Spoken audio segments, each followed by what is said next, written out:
Hornbill weekend horn en campaign of vegun chibai tu ni ai Houlimpi ding hi le lamka sports at big taga football focus a lamka ding a football lovers le stalwarts le football Houlim thei ding a imiwan mama teo panelist gentlemen thum kan ya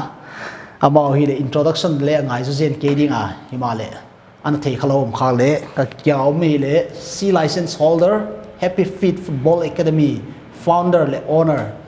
lian khot es lian khosia ma hi ama hi le coach ya tu lai tagin abara au ma hi le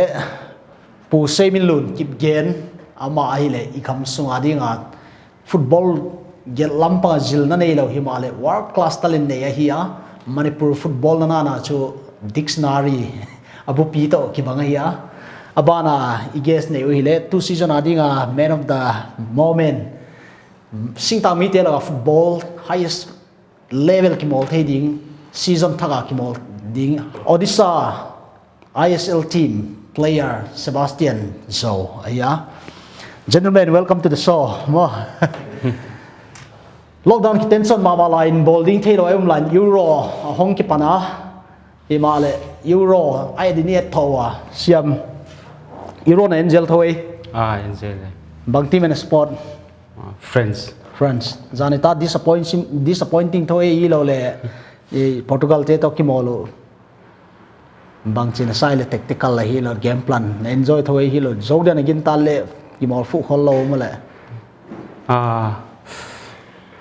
team hoi tok tua ki sukha hi wa kilau sim tok tua hoi bana coach experience tok tua ai nawa a result chu tu thu sa ma hi okay tulai football coach nei to nang le kei lamka grassroots coach te la tom no te la khat hiya na pang te school kai lo ball la pelo na academy na pang ten ai lo le na pang dang ten bang pandemic la hi bang chikop up ding ging thailand na happy gel thoi na pang ten cha happy lo ya hi e gam so be ke ya gam pumpi hi ya boy na hi bai bana mi pi kipun khom thelo na ya practice thelo hi maya e football player ti adina hi le coach ti adina lungkham wai ma hi ya now pang tevel phone call ball hi le link text ar football training bang cha pat dia ching dong om gel thoi om gel lo bang na chi san tai le as a coach ken hi ichina ka hiya assessment ka pezela kar khata a homework dio ai ball mastery juggling chiho ama individual na practice thei tiu gai kha tax ka pezela wai kha kar khata khate hong assessment ball zel ma effective to thon the ki monitor the progress effective technical individual hi effective ma din ka ginta ki pau hoi ma ni chana na pan la tun hi next question lun nang kang dong da next akang do di le pu 7 million kip gen lun nang football hoi dewa nang gel social media tenga nang ta final well commentary ke kang bola mi pi sing khat sing ni well ki khom lai mi soi thoi bang cha lamka football euro ala mi stadium dim piaum ta ai lamka bang cha to bang live football commentary to stadium pe ga bang cha ken kya di ya chỉ sung sang miss cái tỷ lệ football ning kuma 2020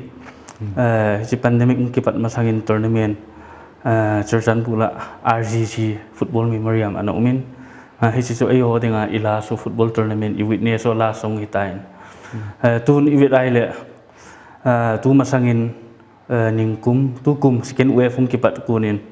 I league ho ana umin ISL ho behind closed door ngina kichi ma hi chole amahong so ts ki bola bubble te ppm facilities sum install ki bola hi cha chu kichim theo hi in tun chu Europe lang iwit ai le Europe zong hi chi coronavirus in a effect kha na rong omin a effect kha lo nang omin te ka nan tua Hungary Budapest akisip also full capacity 61,000 vet te hin alang khat ai vet kit ai le Wembley Stadium London also 25% attendance bo ki phala hi in ya so stadium if you have a capacity sang al lom so 20% ham 25% ham bo ki phala in hi chi ta bang so in hi chang so strict ta hi chi covid to ki sa SOP guidelines sa bol hoi hoi ta min azuya hi chi chu thein lai hi in hi chi chu e ho la a bowling ki ti hel nang hi le sumle pain jong azolo ding hi in ata le til hi athunei vai ho mi step in aumin to churchan pula hi chi ta bang tournament ho ai thilo ne ding ji choi le churchan pul DSA aumin football lang bui pi jep sports dang to jong le football rong asai chu mum di lo DSA na sai ji chon DSA ong chu amfa all manipur football association nu ya kit hi in amfa jong chu AIFF all India football federation nu ya kit hi ni ja chu hi chi pandemic to kisaya zuiding dan all Indian football federation in asim hi chu state federation zo si an pi su kitwa state hon jong amo nu ya body chum DSA ai lo le DFA chum ho hi chi tu circulate ball pi kitwa thu tha masang hi chi kichip sport so hi bolo phoding ti hi in mi ja chu aban bana AIFF langa pat green signal ki mu masang chu ei ho district la ang chu ita bangin kilung lut long le sport su thelo phoding hi in hi chi i bol wai le government gamsung government in a ball SOP guidelines of bot if you have bot siung ki ding chi fa lesson ichunga legal action kila thei ding hi chu koi ma chu hi chi skip god ai koi ma pangnum lo ti ding hin te lun normal days line hi Amy football te sab ham nagela to hi Amy football no lo hi jeni sab football te ham nangel kya tu lai hi chi namni hi kadai stay relevant te ni na palla na kadai ma khada ya mo hi chi to ki sai in seleng ai ho local football ho el hang pin pau tam ta churchan pul mai meong ham le pau ngale gup lango ma hi in khatai le khat te ka na ai ho churchan pul hi lama lam dang hi in koi ho ham khat chun avom khat chu avome ti le khat in akang ti hi chi ta bang lungput long chu omin azal sport si kigen na sport si macha communal line hilo bona mi zo sin enjoy thing boundary nei lo hi in ai ho churchan pul di se di sport sin in kan khom thei be bo hin adang ki pun committee rong le community atamin tribe atamin khatina bol khat long chu khatin di rong le zuinum lo ti ta bang atam hi rong le sport song hi phat le koi community zum chuma pa ning ki khai khom min chi stadium ai lo wai le chi playground lại ki su tu vin su le oi lai nam ki su tu vin WhatsApp group nei meong itin nam zum ki su khomin hi chia hi ki dei dan nei ma sa lo nang ama ki hi chi ti su lo hi in hi a su ken rong hi chi ham khat chawa ai ho local sport so ham khat chawa ka ji ai le hi chin piha askop hi nioding danin kamuin i aso sa pawa kan ji hin sule Facebook WhatsApp live post le apat sum kin na so sa pawa ji ai le ti ka na phai ranga state league club lam kai ai lo ai le mi scouting chu mun zau sia koi ma chi thei di lo hi in mi na lang pia state statistic hong an vet hi in performance so he chin post le hi chiwa ko na ang so min til no anamu hi in tu masangin rong ai league club Paya ai club lam kai khat in rong a player ho thu ka post an dong khai ama su itiam ti ting gola khum jing ham ti ho ta bang ani khat in hi chong su aphat chum lai tan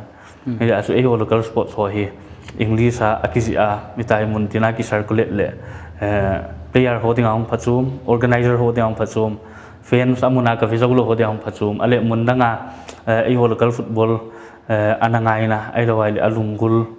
หัวเดียงพัดซุมจุเล่คลับซุมรันหัวเดียงจุเพลเยอร์สกอตติงเราไอ้เทียมขัดไอ้ปันปีดานินกำมวย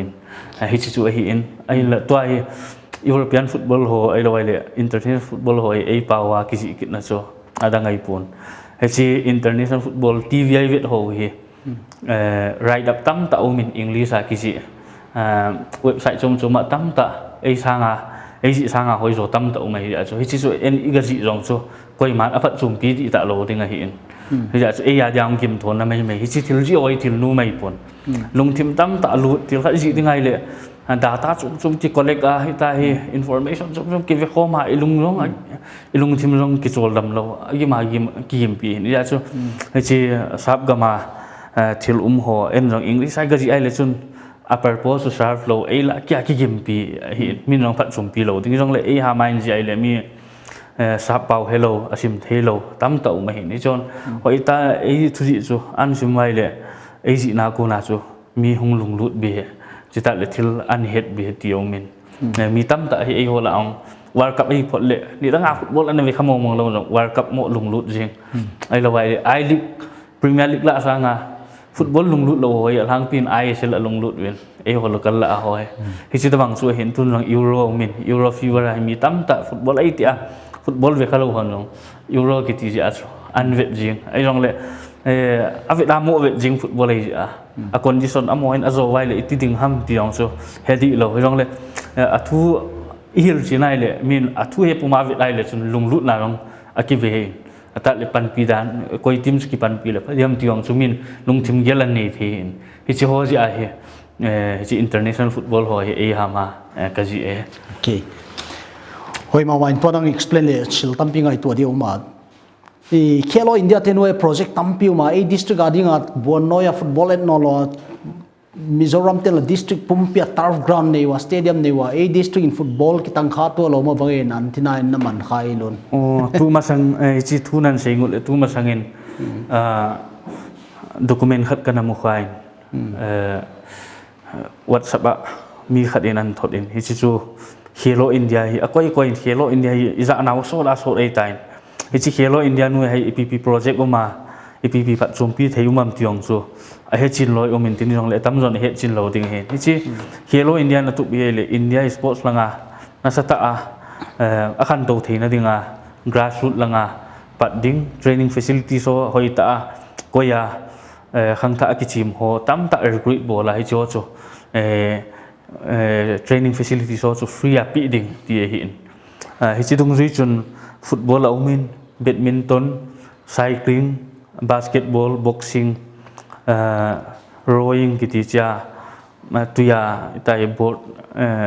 rowing kiti chong su aumin volleyball ti hong aumin irong le tu masanga document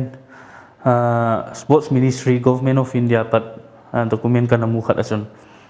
churchan pul he boxing achangai ti thu kana muin ke chon football long so kana kinep pi thau he churchan puli football alunga lunglut athu lang he chi practical ati lo wa athu lang ai football he tama hi in churchan puli he ja so tournament tu pi ta tang thau football hi le chon ki pa di set ding hi in district chum manipura hi iwang phat naw soi le sports minister hi amy hi in pulet pau hi in chule pulai ta india dinga sports minister so kiren ri chi chu north east mi hong hi kidin he chi ka hi communication rong an hoi thawin tin manipur sunga state zo si manipur sunga district zo si he chi hello india project e khat chi changa hi in he chi iwang phat naw hi in churchan puli football ki chang zo te hi rong le ei ho tokinai jep ti meyote Perzolin football changin chule kangpo pin rong football changin football changi phabe mun ei hon wang chu boxing ichan le kilomin boxing chu ichen ge ai phat chumpi du ham ti wang chu ka he football hele chum mizo se du thu sam dana ya hilong Perzol te le district dang te tar ground a ki mol cha ei bona ki mol phot ngai di he mai wan hinale zo positive side en tele Mary Com district here Mary Com zo opa thota to last Olympic fighting to mi bana ai zo hi boxer khan ve pin za sa zo khala chin positive zo ngin ta ve mo siam Sebastian Tula Neuro here now pangte football kem coaching kan nei zela zan khawa in football in to zela kum chinglo professional level of football European football late match football follow na hun ang kipe thoi bang coach ten bang advice ang piawai professional level of live football match at dikichima YouTube ola at yading technical study ding bangai tamta tinga inaw pangte na thei siam lo hu European te to mi level atun na dinga bang he zilo chi thailor mau level tactic te bang te game ABC thailo pin PhD degree ki bol so ma bang khas thei di hi pen individual opinion hi mo coach khen khatin hi game enun hi apa jilli tampium hi chijelwa leong ke chu ke gel dan in training di age jain hi zana imut khama jing kala training hi ke ma ngaihdan in poimo ka sa zo mo a japan kimol enu ta hi le YouTube vele lo le game study na ding highlights ai lo le replay vel jong et kit thei na mo ho jain hi naw pangte in a chin hi zan sot to hi hoi ka sa sia hi dong le ilunglu ta important game big team kimol na out of 10 games are won ending hi le chu ho edin hoi ka sa I liga para ISL ki moldi na ya how do you up the antenna na gear bang gear in na tai bang practice bang na ju bol le pressure thoi pressure pen chu sin hile jong again bangin inelam hile I practice dan hile thil bang teng hi nidanga kana ngai sang khol lo te jong khu level sang zo di jain ke jong ka practice ground ho hi tai nu te a level ka apsa chi di district football ngai na ma khat ki mol mai goelon football ade think kartela khat nahi thowa nang zomo district dang te in grassroots level tutan progress hoina sa bang chi pan la na lai le na de toy itun banwa academy li lenga vel newa academy hi tampi inei khop thau tawa academy mun dang sang in jong a quality te coach te hita in facility te tarfa long training thei hi wa hinan le football professionally hi tarfa ki mol thei lo hi je in ground inei teu hi hoi khop lo in at least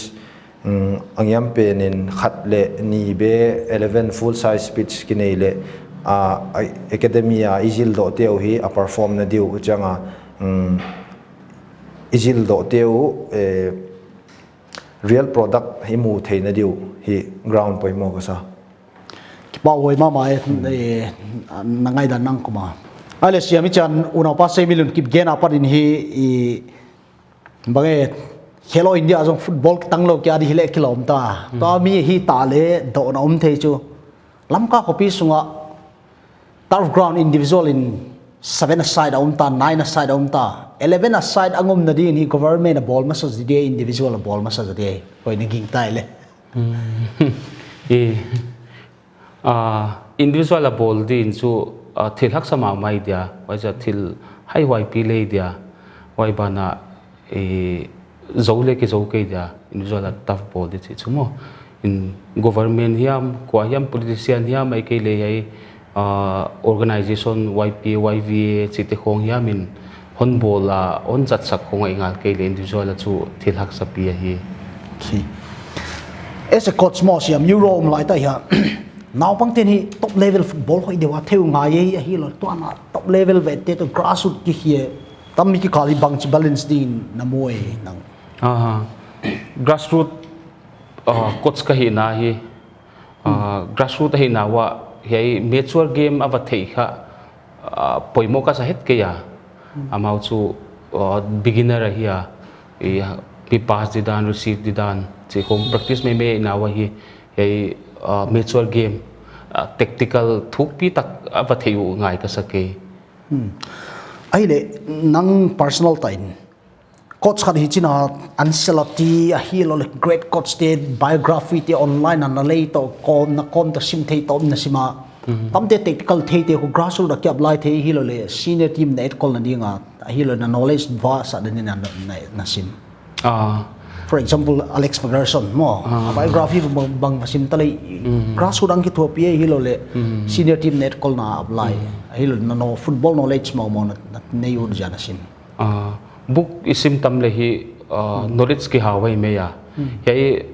i echang na dina non ge na Alex Ferguson biography kasima sir Alex Ferguson philosophy ken ya apply thilo kai ya chu ken David Beckham nei lewinga sports Paul Scholes nei lewinga ya ei lam ka apply thilo kai mo mai bana coach si grassroots ai mo a tactical sanga a technique pen ka focus tam zoa ye amao philosophy ka zuituan ke ile knowledge dian chu hoi ka salwa simple question na kan experience apar kang do khat top level club zong net kha tam ta simropia nen kha LSC nen kha ma ka thei sai na lo de ZLYC ma janang lam ka te nen kola grassroots now pang et kol to top level football et kol koi jo ha sa joi technical challenge kihat na chu top level chu result deliver de me ya he chu haksan na hiya ajak chu grassroots to top level compare tale grassroots chu paradise coaching ai mo planning ki bolin tunia ya hi dijing chai ya hi dijing chai ya hi di it's a coaching ki pain chin top level chile yai super tan hoi coach yang hi episodic coaching mo tunia friendly match nei helam pui ki sagle jingchang a wai ve applying a wai correct ngai mo wai bana ka player ten a deliver thei diam chi ngai to ngai mo ngai to na tampi ki seng wai bana ka gen sau lai chu a senior helaka top level ki molte adu tonglo ka chi na hi loina technical discipline ki om kholo mo wai bana grassroots technical hoi mama ki om kholo skills le limited mo wai na coaching chu haksan na tampi on tu na tu ban kum nga kum som khong chenga chu hei tek chu abe ti to nang don pen ka next question ni half answer jota grassroots pat now kum som jong ching nai sia mo tam mi naw pang te next generation hoi ta grassroots akil te ho tactical level a lam ka hi next level ang tum pi zo wai bang ang sang tho ta di bang chin amoi toy naw pang nei te ho khan to je lo le mo genak sama ma hi ma ba na hi ja kin hi ichina kontong dia ke naw pang te ka chi da pi fit te experience lo kum som le sagi tan khong a hi a nitenga practice hong pai zelin hi top level ki mol khat UKB to ki draw thei mo hi a result ina again chu UKB chi changa state league ki mol mo wai te to ki draw thei zo thei lai last minute a chance 18 years box po ni ve ki mo wai lack of experience ya ka ki zo lo hi me ya maban chu kotsi na limchi ka sa ta bin again hu ke yong kotsi na ki pazil senior te nei nai lo ka hi jen no happy fit ten bang chi intensity nei to cha coaching nei le structure nei le nei lo team kang study zela tam mi a contrast na pin ka mo mo big budget team te to hoi ta practice budget nei lo practice hoi ta nei system nei te ki hian naum kholon ka mo to mi ho sign of encouragement ma wan ka mo lon na ge ka te kon het la coach ka chu continuous learning process ei me ya experience tam le quality hoi di me ya bai bana coach hoi ke ngai to na chu om ka sake ya the special one le sek mo to esang na dia nang creative te to khabe match ka nei creative te chaki mo le ve he bang technique nei ve ke ate le bang dia dan tactic nei thelo di bang dia dan technique nei thelo di china ki challenge to azel mo hoi khan nuam ka sa ke le Saturday match now pang te ki bol le I miss that mo let's hope good days are coming back lon euro fever sang ma mai alam ka mo lockdown to tam mi hi perfect timing off season lai ta hi chidan euro angum hi nop ma ya na football sim teng hu lai budang is gel na ding na sim le chin chu ai jang gel ta mai te di china tu euro bang what are the excitement disappointment tu tan in bang hi top top moments of Europe mo bang chin nei velu re bang en op na tu tung Euro tu chung Euro hi phat dang World Cup ai lo ai le Euro phat le alang pin defending champion ho group stage out pe jiwen ahin la tu chung hi chi tabang upset chu lo dan in ka he gin chat cheng ma round of 16 hung lut to hi ti chun aumin aji chu World Cup International Football 2020 2002 Korea to Japan World Cup kuma pat hung ki follow to hi in hi chi kumang chun friends te group stage out win aban kida 2006 World Cup achun Brazil te group stage an palgal kai zone ana win je chun round of 16 ham knockout quarter final ham khat out win hi ta manga chu hungum to in tu ma sanglong chun Spain te Euro ham World Cup la zo ham kum an next tournament chun group stage out kit win hi ta bang chu ma hin tu chungang chu Portugal ten an repeat kha du ham ti chu mi tam ta in an build do hi in hi rong le wang phat ti di ham ai lo wai le athip jiu ti di ham a mentality chu Portugal he phat masalang Portugal team ho to iti ai le twai amateur ma main a team he ya chu Ronaldo tu lai ta ki sei min thang Ronaldo ngum kit le hi chin a ki chi pi ho na sa ta psychology chenam khada nervous pi ding gin sa do mi hi chi ta banga chu Portugal te he knockout kai thelo ding din muna chu ana hin tu masang khat ve ni la chu hi rong le result chum tu chung Euro azat chum na he team som ni le hin hi la chun pool khata par team ni direct ka knockout round lut third place group la hi li kila ta hi ni bo hi ki drop hi in hi achun round of 16 lun na ding chance alien ma jing hi chi chung chang hi mi a team lo tam ta omen hoi ta explain wanga he team lo mi dong jing tai explain ki bol ji group khadai comment ho chu hi tai hi copy and paste ki bola khat ki thot ji chi phat leson he team di lo ti ho tam ta omen he complicate ma jing in ai chu ei rong hisab ka la le ki buin group khat result chu group dang effect thi a chu tu chung hi lung thim bui tam ta omen he chun jan ha in 11 group F group of death akiti in Germany powerhouse footballer dinga ai te dia pada West Germany ni hilai pada tu chena hi chi a continue zo in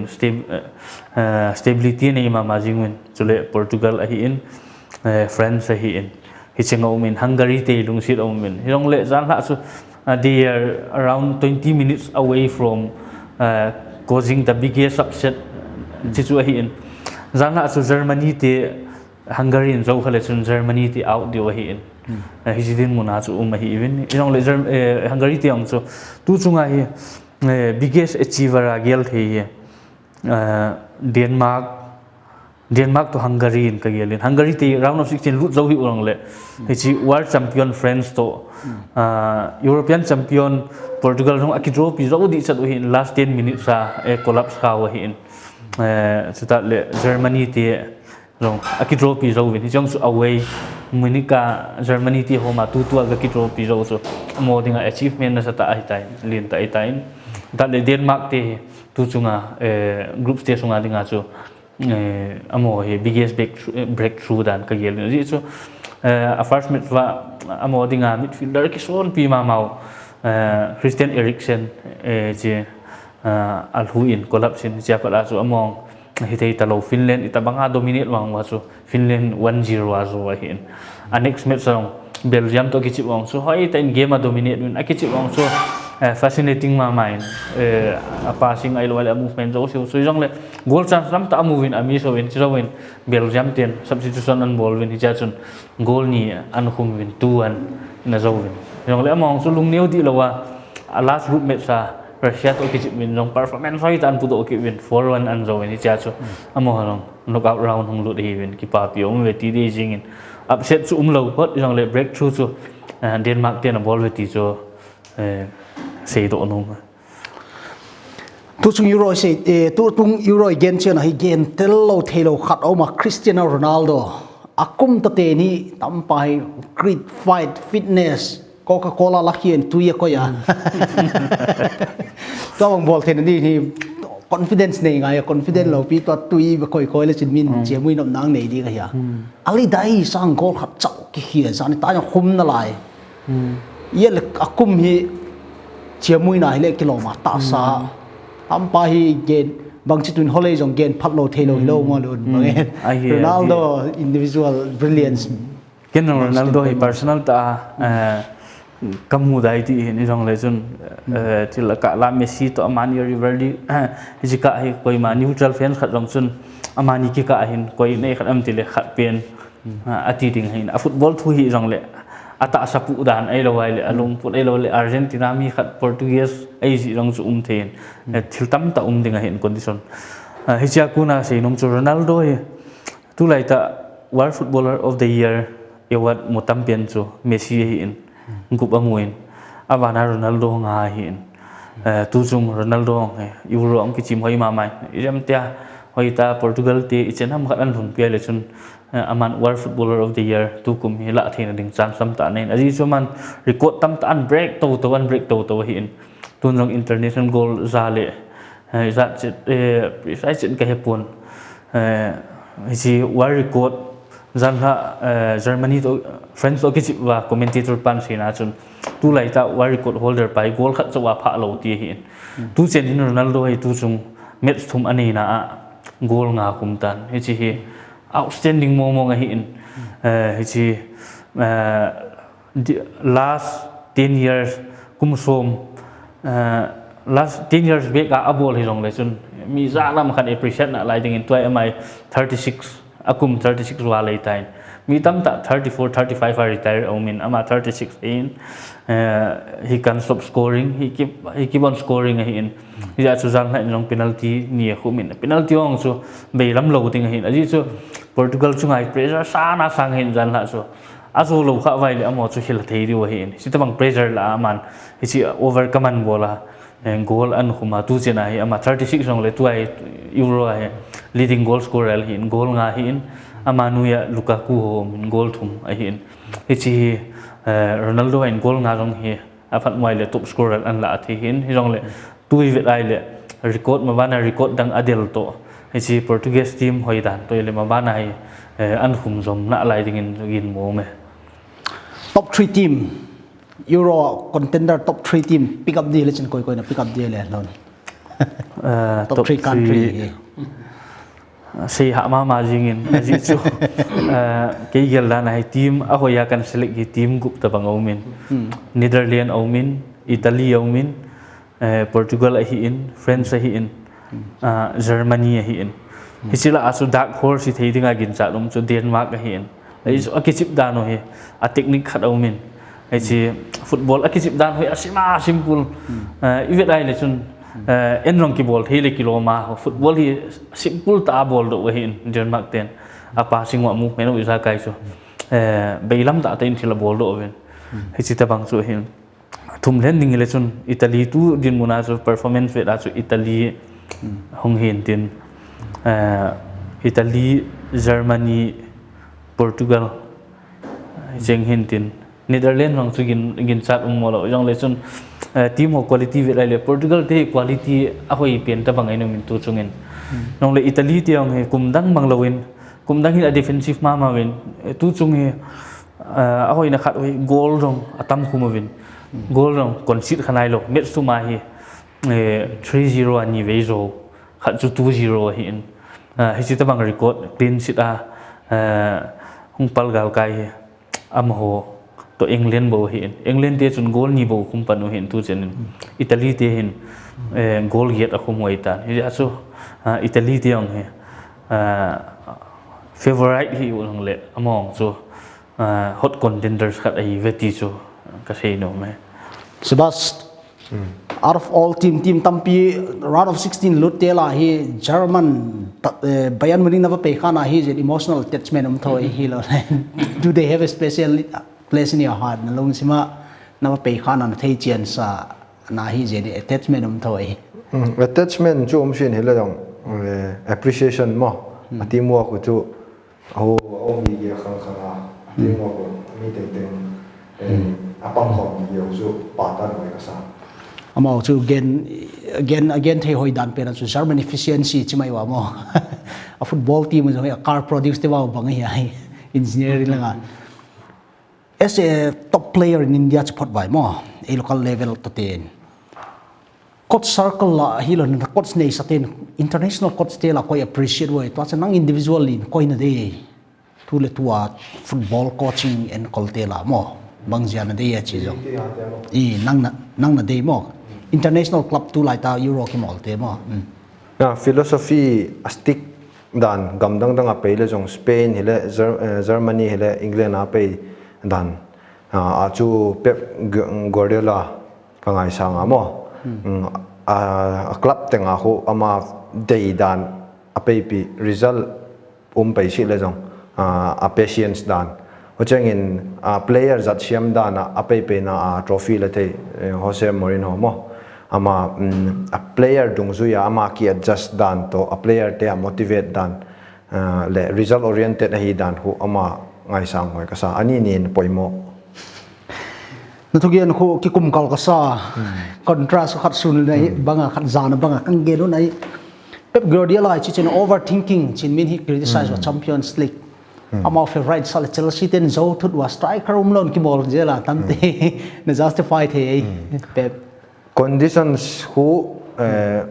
project coach ten ang project ala chiang wen hi Pep bile every time long term la hi amo Jose Mourinho hu ta bang mulo result apia lo le Chelsea ho bangin a sector cherui ja khu ama project khu short term kum khat kum nia trophy hu ding a kila hi ja khu Pep chui le kum khat kum ni la si de jong aging ta do hin so the conditions are different mo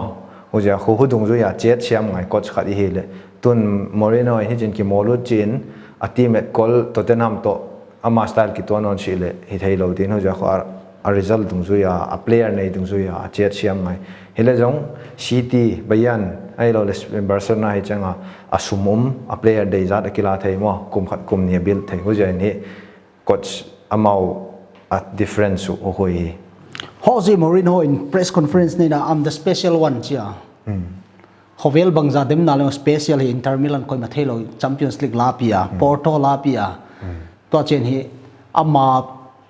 potential ni hi magician mo short term result nei thia hinale to question kang do chu hesi losses mo zo adoya iman sa ta ele ape na lam zo sia bang bing phu kha banga tunga Tottenham mo helong chu bang phu kha chi ding a trophy jong om thoi Tottenham ten tu no ka final a ase ku ya mo trophy la pi thei to Manchester ang failure to nga ki gen wanga ma trophy hun khop adopt man hi o ja ku ke adin chu success ve ven ka thei lun bai na ngai dan Mourinho hi doya man sai ta mo lun Mourinho hi adau be ta mo sate chinan hesi losses mo zo hi lo le special na chong chu sei thi khat danin a sei num critic son chu sei du ma hi Jose Mourinho hi football ki chim mi na hi lo hi aman coaching guides chum anala khoma le khabu chum na simai ta chu mi nung azui le a coaching an pa hi 2004 kuma FC Porto te 2003 kuma FC Porto te to Europa League ki UEFA Cup anala api hi in akum ki 2004 a Champions League an la api ki in FC Porto te chu pura outsider even contender ang himomong lo yung unknown even so an la api so Chelsea ten an la wa hin so Chelsea ten an la ole ala akum 2004 season na so champion an hi pi pe hin Chelsea te al akum ki dang champion hi pi ki hin continue a so Chelsea te ahom ma rang kum ni lang hi koi man azo thei lo hin hi si tabang ora so na nei hin ora ki ti fear factor na je influential la na ki muin je chun ama ong so Premier League asken time ala avin a medal so mi pi la apai lot in mi so khat pen so changning ti na hi in hi cha chu ama hi special one hum ki ti hi ni chori ai ale result hum hoi talo azowa shape in a seida na so result hum hoi talo 2007 na so Champions League hỏi tên caramel chin salka German club to homa hong ki rova an shek we tan Chelsea ten ai chu Chelsea club nei pa Russia billionaire Roman Abramovich football lung lu ta mi hin club owner dang hoi le football hi rang pia business run na dana nei hin profit oriented hi Chelsea club nei pa hu tipun met song hi tam ro life amun muna avet zui hin ngachi a ita so avet zui hin aman result hoi bi lawa le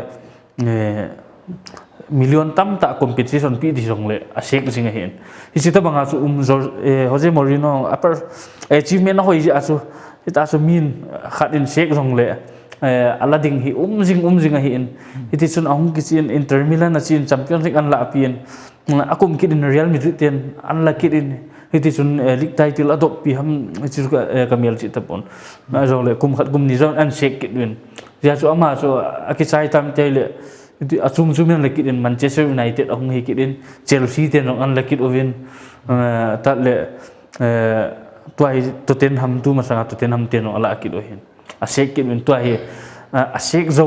rakat la niong hinai lo in esro martin season kid hadingin assign kid manwin hisita bang su ni rong le ama tik ti si team khat sei lewen Pep Guardiola holoi Jurgen Klopp holoi to ki ba lo na hi ama hin ama game approach san hi compact ka hin game hard to beat hi di a team chu min zo ha asa ding ti hi ta le counter tik wa ki chip ding ti hi tu lai exciting ta lo hin entertaining lo hin lang pia tu lai football player ho hi ball possession ade win game dominating football choi ding hita so hi tu lai player hon rong hi a welcome wa hin player ho dei khat so ball possession tam nei ding game control ding ti hin sia azoi si coach pa Jose Mourinho hi hutilo ama hi opposite lang hin we should allowing opponents to have the ball as much as they can na ja so a mistake of punish ti hoi chance have it in alang pin hi chi player ho boring hitting king sign alang pia ja so chi a team avet goal sun a shot chi thelo na hi dressing room langa buina nomin unity lo dressing room langa player ho support chang lo ita su ria a chaina le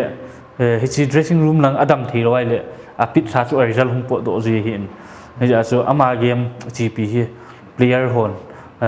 ha sa hitting king sign ya so ama player ho so ama dinga kichim talo hichiba le sun result hung hoi lo chiba le sun ki sek zui hichita bang hi aman rong a philosophy a le ham ipm khadai lawai le sun hichita bang hi sek kot sek ki bol ha victim hung pang to ding kam moi Euro lam thui gen awa lun coach thui gen lai ta ya lam ka football a coach ten waites banga chinai le coach hoi le hoi lo ki te the hei lo le coach te ho mau dressing room tun masanga manager ten starting 11 na pon kum pai ha sai chi ei ho churjan pulang coach tam ta omin chule coach khat rong hi club khat to so ta tong khom rong om kit pun akhumi ai lowai le aviang mi ai ngan lo le sita bang chu hi in chule churjan pula rong phat dang abangi ti rutin hi stream ke repeat to hin tun rong club big spending club tam ta izat am khat omen churjan pula li le nga lang hi cho de choi le result azo ai sei bangwa chu result ai main result aking amin coach pa ong sun alang pia open tournament la ong lakhat prize la ai hi big spending iti ho hi cho hin 1 lakh prize la hi player ho met sumania lakhat le sang som nga 2 lakh ti ranga sian jiwa hin ji aso sumatam sen lai chu chu expectation sang ding hin sumatam sen lai chu coach pa pressure so achunga pressure kingam chu gi ding hin ai aso sumatam sen phot wai le chun trophy lo wai le title chu hungjing ni da na gel mi tam ta omin football ki bul pu be lo ho ya so chi an bol ju le pia result day bang tan mu lo phat ule alung hangovin ita so a coach pa tong ki hen lo he sita bang so tama tamin ei ho churjan bul bo si ei pun mun dang Europe lang jong big spending hon result day bang an mu lo wai le a coach pa a skip got up bang so a coach pa hong hin coach pa so victim ang pang pe ki de hin he sita bang so ei ho la ajong football stability um theina dinga so takha thua hung ki pan pana success pe ding bu asum tam ta invest ga bol hin hi chi disappointment ti ham lung hi na asu do te ding hin hi aso club hung ki pan til hon rong club a hin so na ding aso sum tam ta siana pi ham lol hin na imu pe lo wai le lung hi ti sang aso sum ha sen be lo ding youth development lang hi ha bui pi a sum neu kha khai tai ki to del thea ahung mo le club chu stable ding a hin kum so ta dai ding hin hi chi pi thei le chun hi chi coach ki se ai lo wai le lung han pe lung hi ti hoi lowa so ta chi thei de pa mai lon siam top level football na culture ni atam do player te practicing kon khangai lo mo hoi ten tactical ta ki hil thei thoi reality lam ka bang che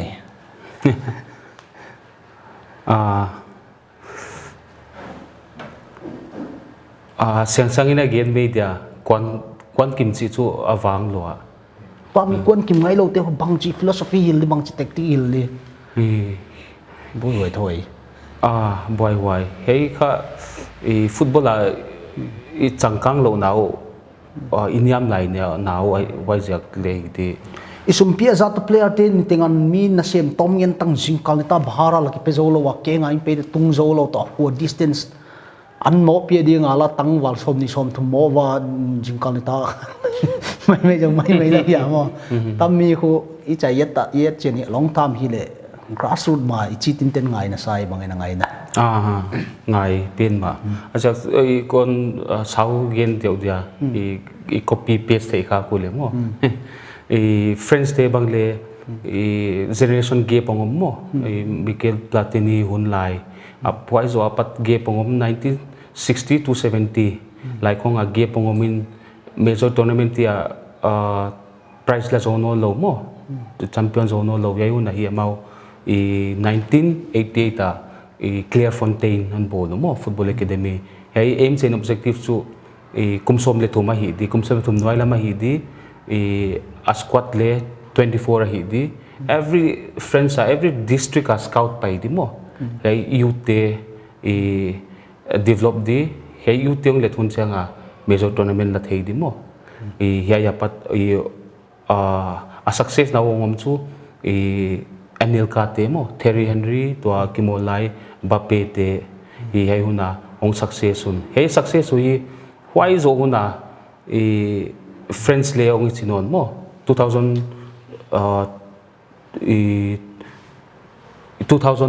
euro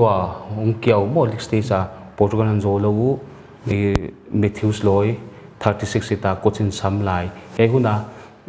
on bono no chu Clairefontaine on copy page mo maule every Bundesliga club in academy ne idi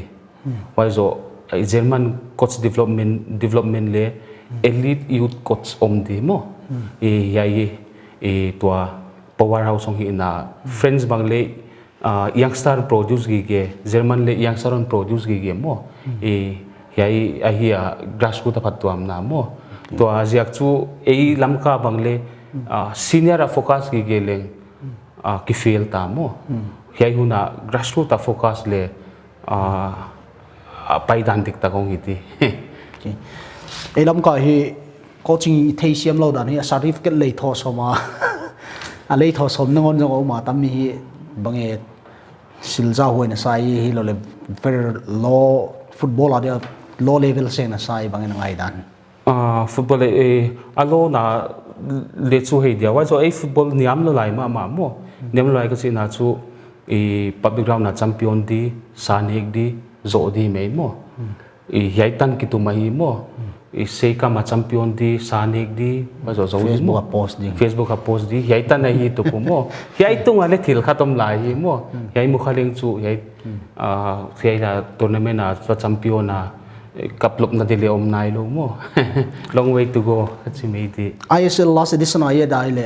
of all the Indian state pumpi ay Manipur has a contingency of 58 players ma 51 and 53 50 above to yeah the leading age Imphal may they tend to sapi produce 8 district sing tang district de a gap na mo thei tami as a coach na barden thoi tammi infrastructure nei lo zio bo where do we go along wrong mate it to bangne chi khiat baya hiwa tamni last question tackle by lunang na opinion Sebastian na ngai to len siam nam sar sam a question hoi ma ya azia ke le e mate to chu ki hiai mo azia chu 92 khonga renedi tfa na luta mo in 92 chu pagugam na kimol kha ge chilai mo ei jo kiran sing tai kiran khong sai te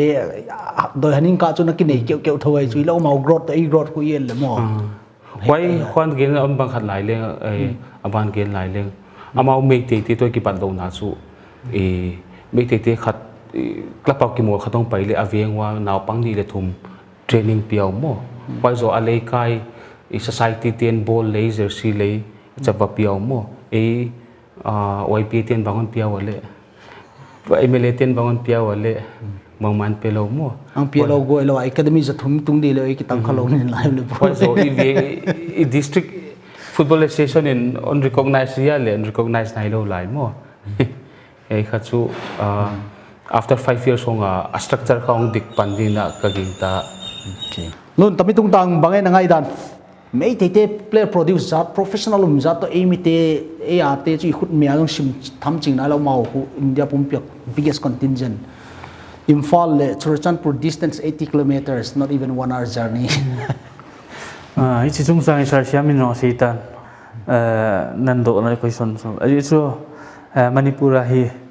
football international football anal hung masai izat am khat amin anakizain Renedi Singh Gora Mangi Singh ti ho chule dang long hi ti hin akhang khang ti diam after 15 years in sei the ong ngum jingin hi chi sung sanga ka gel khat choi le hi chi player hon India minam ki chim thei khat chun Indian football team ang ki chim thei khat cho Indian football club izat lam tong kimel heading chita academy ni izat lam tong chu kimel heading hin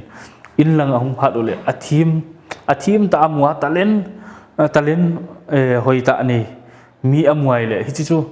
aman khat ho aki het pi chi football langa thuni ho ko ma sei hen lang hi le chun a khat hon ala na theding chan sa le la lin hen ji chu thil iza ka ya a to z favoritism hi jing mo hin hoi lai rong le hi chi hin hi chu a team lo khat chu hi chi khat chun a recommend lo ding a hin team sa a kichip dan chu potential ani ti khat chu khat ko ma hi aki close pi khat chi football langa thuni khat ko ma sei hen lang hi le chun la theina chan se ali ali na hin hi tamong chu ding ka ta sangin ata le mi tu lai football hoi talent aki hol na la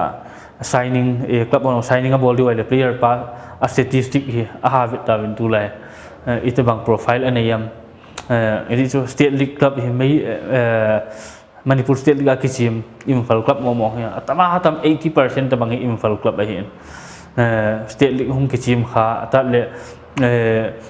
state national level a Manipur state represent kha tiong I mean hi chong hi adeyoin academy hum ki pan ho chu chu ma hin hi chilo su mi outside dapat recruit volume ha le a statistic chu min alhang pia vet hin profile itabang anayam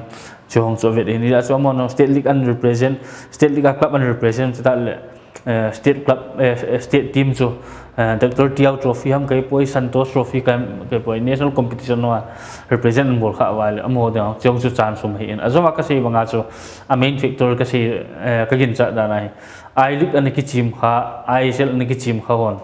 player hoi ta potential ni hi chi local level a amu ho hi introduce a ball jiu rong hi heading ka ging chai na recommendation hat mo hi chong chu heading ka ging chai ya chu ei ho churchan pula mi khat athi ma ngum le phai lang hung sun na dinga chu kum tam ta an la hin rong le amo chu they are already in phala hin chule amo dinga chu a platform an umsa am phal ong ti ka ra mi ki het video ini ai le a team lo chu amo nong la di event te na a team khat ti ka na a koi rong le a team tip dan ki bang chet ni hen lang ile en ikiet pi khat hen lang chila chun tip dan ki bang chet na chu ikiet pi kha lo sanga chu ikiet pi pa chu kilamai the hin chita bang chu condition umai ja chu amo ane one jeb ji wa chu chita bang aga su tu chena he alo lo na lai hi ding kaging chan tun rong ei miti ai se la ki chim rong iza ram khat ngum tain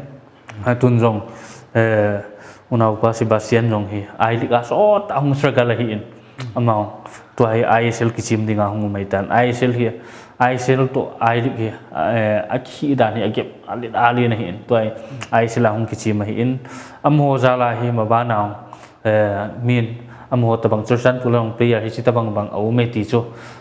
lungthim yel an nei tiu hilanga scouting rong hi amho zala ong hi churchan pula hi min lunglut na nei ding hi kine au min hi chu zala hi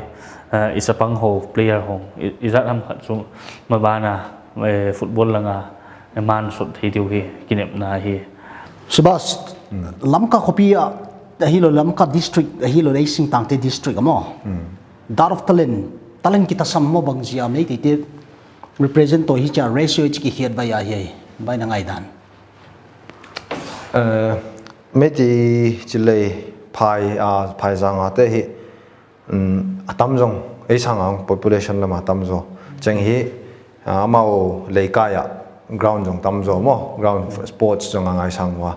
cheng ni ulun usiam ho ni gen bang na mau aki so son dan hi athupia ayut club teu pan la dan ei lam jong asum pen au mo sum ki seng elong isum seng danu to lokala iseng danu ki phalin ayut lama naw pangte ki phallo huwa pan ang ki pan chengin it competition dingu division league teu jong ground hoi jong ki me nai lo eza ka gen banga academy 10 izil teu iso na dingu ground hoi jong ki nei lo mo asekena o changin hi tam jong tam khabu amau ape tun zakhat in peule mi ngai na pe khedule e a chu mi so mi ni pe le khat jong kilo chingzo lo de ta chita bangin a population in jong akihia changin hi amau aku kol naw le mi no ya kun dan siam wa e sing ta mi te mizoram a zolam te jong hi tho e sing ta mi te hi mi no ya ki kun mai phahol ki siam lo mo amao ele phai jang te asiam naw khat hi ya coach ten a kian dan a hi lo ei khoi le sing tang lung sim khado hu jong i heng nga ya mo chang in hi adang chu chulom lama connection jong hi no olun gen dan do connection mi khat in dei sa khat java pui hiat hele jong amao tam khopun coach me jong tamu ta mo coach minerva la vela ngomo jeni connection we ki puilut na siam som pela khadin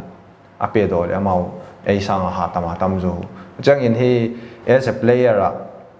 keile ka loitian jong ka bol diu hi me te phai jang ate hi ga phalo naw khat hi le mobilization chi de mo bange cha mi su tha thona akipha hecha ha bol ding ka de hi mo mun khata pai ding in football culture thu gen tho gen ding hil ding cha hoji dan de khat lam kai tian jong organize theu le hoji da bang thupi de wa mun tom ma hote lam panga sumi sengo apoi mo ke le kaloi tian jong coach te jong ka ha bol de wa mo ho naw pangte ho pi naw pangte pui dan hil dan jo jong ha bolo from my part a jong ka ha bolo nga hi today Houlimna last question hi le tammi hi le sil nasada ngai stu ngai te la khat a hi a me ti tin player his up produce line h or chan protein bang ding a hi le sing tang mi ten produce te lo hi sil tampi angle tampi theidan wanin mo I population igam geography wan hi knowledge of akipat na ding chu bang hi me ti tin stadium bang za nei ta woi lam ka bon noi like zial gi gen lai hi wa it has to start from the basic mo all season ground khat chulam kan gang the ai toy nei ding ya euro thu jong kyau lim tawa tu ni topic tampi holim tawa Hornbill weekend hon ngai te zo sen tu ki pa thu kang ye na tu nia company list le lam ka football lovers dang tampi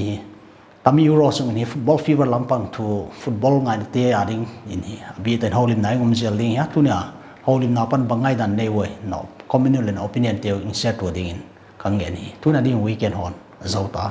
gentlemen thum teng nangtel jen to ki pa thu kang ge na kya chen jong hi euro be masang episode khalani bol kya zel din invitation kang pe un nga le ki pa nge thank you